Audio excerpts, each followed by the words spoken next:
What's going on, guys? It's Freight Skater back again with your daily CQ&A, where we take comments and questions from you, the viewer, and address them and answer them. So thanks for watching. Stay tuned.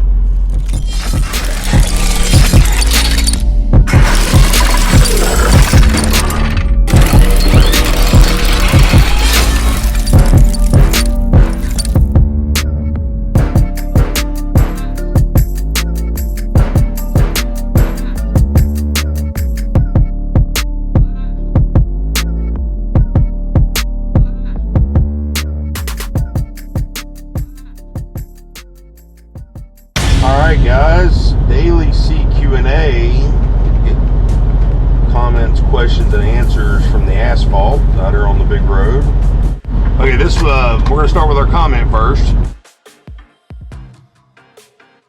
This comment comes from our CQ&A episode number 5. 4 days ago, Trucking Reviews posted, the mega carriers are going to be driving down the rates just like they are continuing to do.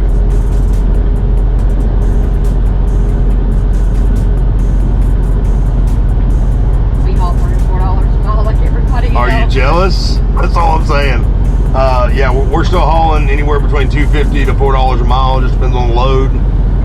And, you know, average is probably around $2.40, $2.60, somewhere around that range. Why would they do that? Like, everyone wants good rates. Yeah, I mean, the thing about the mega carriers is we don't demand $10 a mile up front. Okay.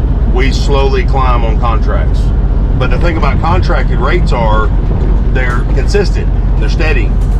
We don't have to sit in a parking lot for 3 days waiting on that $6 a mile load because we just ain't going to move our truck unless we're getting $12 a mile. We have multiple, like we have so many trailers we can leave on places and then just drop and pick up. Yeah, I mean, freight is accessible nationwide to us like that. I mean, we've got deadheads that are 1 mile and we've got deadheads that are 60 miles.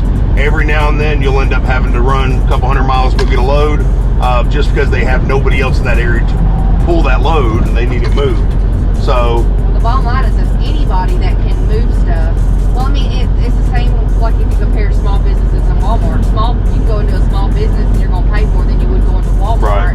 But Walmart gets they don't have a big enough footprint in the marketplace to command a lower price from the suppliers. And we're not hauling it dirt cheap. Yeah. It might be a little bit lower than what, you know, everyone else is hauling for. And not only that, their rates fluctuate. Like right now, they're hauling it for pennies on the dollar, but once rates go back up, they're going to be making more than we are on it. I mean, we're locked into probably $2.50 a mile, where everybody else has got it for more or less. Okay, I'm just trying to tell you points to make. Oh no, I'm just hoping Trucker Reviews is listening right now. That's all. But it makes sense. If you have a big enough footprint in the marketplace, you can command a steadier price. You don't have to. If you're a 100 truck operation, obviously you're trying to get all you can get constantly. But you don't have a big enough footprint in the marketplace to command a contract, a huge contract, nevertheless. So, yes, per se, mega carriers do haul for a lower rate versus high dollar spot market rates. But the rates on a mega carrier side are consistent and they constantly fluctuate up. You're never going to see us hauling freight for 2017 rates again. It's not going to happen. It will constantly go up. So thanks for your comment, Trucking Reviews. I don't know why it was all caps. Seems like you might have been upset about that one. Take a breather, brother. It's going to be okay. Don't worry. We're going to move on to our question. One of our questions. We're going to do 2 questions today. They were just too good to pass up. So this one comes from the CQ&A episode number 6, Trucking Channel Comments, Questions, and Answers. From Officer J. Rawls. Officer J. Rawls, I've seen you on a bunch of comments, so thank you so much for your time and your interest in the channel. He says, can you explain the hiring process for someone with a current CDL? Can't seem to find any videos pertaining to that, just the process of no CDL. Thanks, bud. Best thing I can tell you to do, it is usually as case-by-case basis. Well, take me and my wife, for instance. We came in with a current CDL with no prior experience. So they put us through what they call an assessment phase. You know, we came in for the orientation, 3-day orientation. We turned around and we went through our little assessment phase, which is generally a week. I did night classes, she did day classes on the pad, and then we were allowed to T&T train. Depending on how much current experience you have, if you have current experience within the first 90 days, the last 90 days before coming into Prime, you may or may not need any kind of training time, but it just depends on what your recruiter and safety say. So your best thing to do is look in the description of this video, Officer Rawls, click on that description, or click on that application link for Dustin Hensley, which is my recruiter that I use, and put it in your application, or reach out to him at that number he has, and see if you can have a little chat with him, find out what you need to do next. But it does depend. So you might have a driver that's had 2 years experience but hasn't had it within the last 90 days and he needs to go through a whole 50,000 miles training, or you might have a driver that may have 100 days worth of experience in the last 100 days and they might just put him right through and let him get his own truck. So good question though, very nice. All right, moving on to our next question. It's our next question, which comes from the Prime Inc. hiring freeze video back in February. Fubar Gamer says, I'm a trainer now with my current company. I have 4 years team experience and clean history. I've been looking into Prime because of I could lease and train, which I cannot do at my current company. How long do you have to work for Prime in order to become a trainer? Well, Fubar, if you are a new driver coming into Prime, you would have to be with Prime for 6 months before you can go take the training classes and be certified to TNT train, which is like the team driving phase of Prime,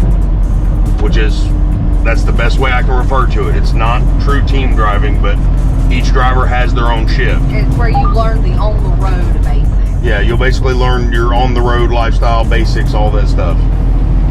You have to hold a current CDL for 2 years or more before you can be certified to PSD train, which is training the drivers, a brand new driver, to achieve CDLA status. Now, if you have a current CDL, okay, say you have it for 2 years or more, you can come into Prime, and within 60 days of operating with Prime, they will review your past history, your current operating history with Prime, and then you'll be considered to be able to certify to train for Prime. Now, if you're, what now? PSD. Well, that's what I was about to say. So it all depends on how long you've had your CDL. So if you only have a year experience and you come to Prime, you have only had your CDL for a year, all right, you cannot be considered to PSD train until you have completed 2 years holding your CDL. So you would have to basically be here with Prime for another year before you can PSD train. But as long as you come in with a current CDL and it's less than 2 years, you'll be eligible to TNT train within 60 days of operating with Prime. They will review your 60-day performance, all your past performances, and you can TNT train, come in and be certified to be a TNT trainer. If you have 2 years or more holding a CDL, you come into Prime, 60 days, they'll review your performance, review your past performance, and you'll be eligible to PSD and TNT train as long as they clear you for it. So hopefully this gives you some kind of idea. Fubar, yes, and you can go lease straight out of the gate. As soon as you come in after your orientation, you get cleared to go out and upgrade, you're good to go. So guys, thank you so much for watching. If you haven't already, like, sub, and share the channel. Get that information out there. Keep those questions and comments coming. And we'll see you on the next one. Stay safe. God bless. Braid out.